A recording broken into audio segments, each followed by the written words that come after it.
দাঁড়ান, আপনি এই বাড়িতে ঢুকেছেন কোন সাহসে?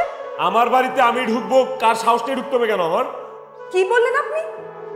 এটা আপনার বাড়ি না, এটা আপনার বাড়ি না, এটা আপনার বাড়ি ছিল, কিন্তু এখন এটা আমার বাড়ি। হোয়াট? এটা আপনার বাসা মানে? এই বাসা আপনার বাসা কিভাবে হলো? কারণ এই বাড়িটা আমি শিরিনের নামে লিখে দিয়েছি। তুমি এসব কি বলছো বাবা? তোমার যে একটা ছেলে আছে সেটা তুমি একবারও ভাববে না? তুমি যে এই বাড়িটা শিরিনের নামে লিখে দিয়েছো, এখন আমি কোথায় যাব, কোথায় থাকবো? তুমি কোথায় থাকবে, কোথায় যাবে, তার আমি কি জানি? আমার পছন্দ অপছন্দের গুরুত্ব যেহেতু তোমার কাছে নেই, আমারও নেই। আমি একটা মেয়েকে পছন্দ করে এই বাড়ির বউ করে নিয়ে, আর কি তুমি কি করলে? তাকে অত্যাচার করলে, অবহেলা করলে, অপমান করলে। এখন তুমি কি করবে না না করবে সেটা তোমার ব্যাপার, এ ব্যাপার নিয়ে আমার ভাববার কিছু নেই। আপনার মনে আছে কিছুদিন আগে আমার বাবা এই বাড়িতে এসেছিল, আর আপনি আমার বাবাকে ঘাট ধাক্কা দিয়ে বের করে দিয়েছিলেন। সেদিন আমি আর আমার বাবা যে কতটা কষ্ট পেয়েছি এটা আমি আপনাকে বলে বুঝাতে পারবো না।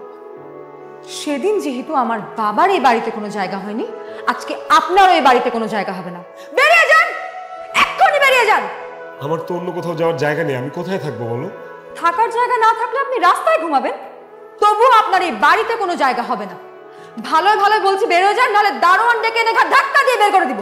বাবা, তোমার সামনে তোমার ছেলেকে একটা মেয়ে তোমার বাড়ি থেকে বের করে দিতে চাচ্ছে, তুমি কিছু বলবো না?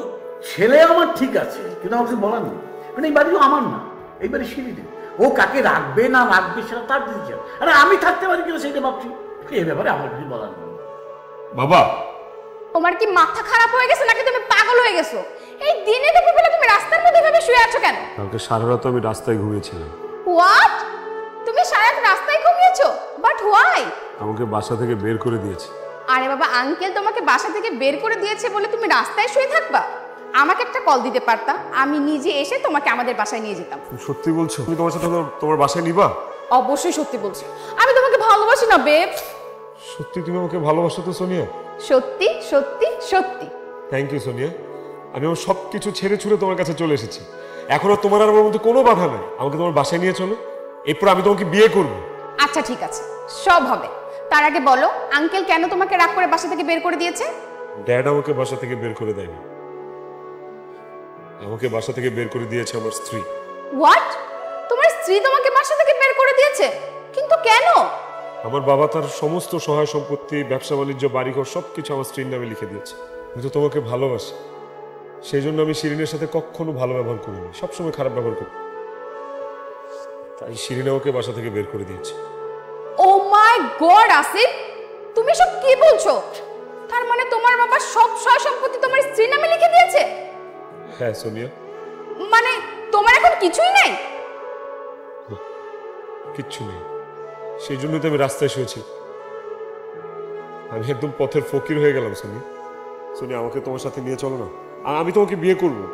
আমাকে নিয়ে যাও প্লিজ। এই ফকিনের বাচ্চা, আচ্ছা তুই ভাবলি কি করে তোর মতো একটা ফকিনের বাচ্চাকে আমি বিয়ে করব? আর খবরদার আমার সাথে একদম যোগাযোগ করার ট্রাই করবি না। সোনিয়া